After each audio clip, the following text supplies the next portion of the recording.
One night when it was raining heavily, Yui was sleeping in bed. When she woke up, she went to the balcony door and lifted the curtain to see a woman with long purple hair standing below. The girl turned to look at Yui and smiled. Yui suddenly felt dizzy and fell unconscious.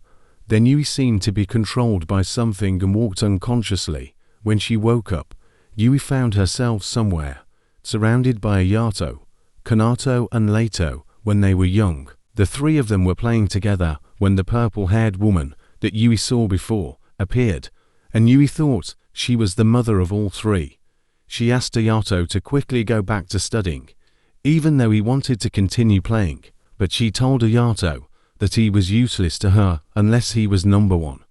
She then said that the useless boy was doomed to live forever at the bottom of the cold, wet lake, alone where no one could help him. Then she said that if he didn't want that to happen, then he should go to his room, and Ayato then ran away. Then, Yui saw Reiji sitting nearby reading a book.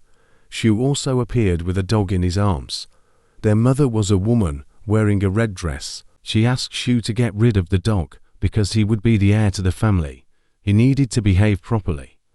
The butler came close to take the dog away, but Shu didn't want to and held the dog tightly. Because he had promised Edgar that he would take care of it, she came closer. There was no other way.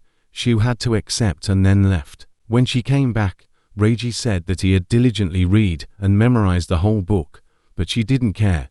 Yui saw a white flower at her feet, but when she tried to pick it up, it was pricked by a sharp thorn, causing her finger to be scratched. Yui notices a white flower garden above. She goes there and sees young Subaru. He is looking up at a white-haired woman who is imprisoned in the castle. Yui thinks it is his mother. In Subaru's hand is holding a silver knife that he gave her before.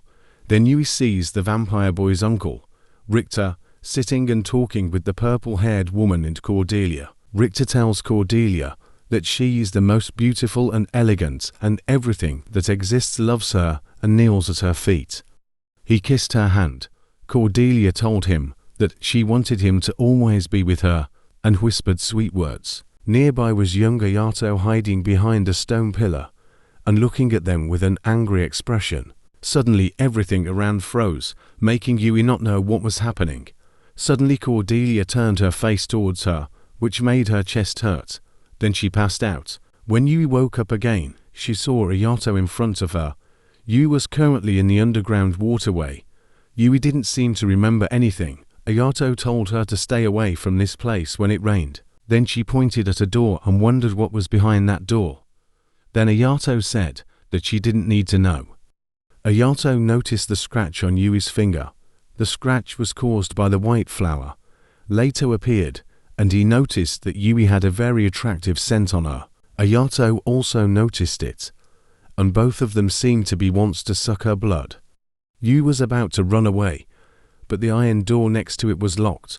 Ayato came to hold her, and then started sucking Yui's blood. Suddenly Yui felt pain in her chest, so Ayato stopped. Then Ayato let Leito continue sucking her blood.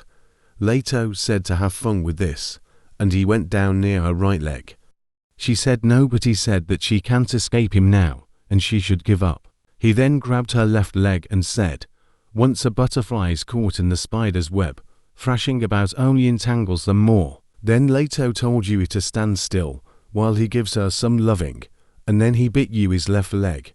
Ayato looked at Leito and felt uncomfortable. Then Ayato pulled down the left shoulder of her nightgown and bit her. Then Ayato stopped because he said he was bored of this and left. But Leito didn't stop, just kept sucking blood and made Yui slowly faint.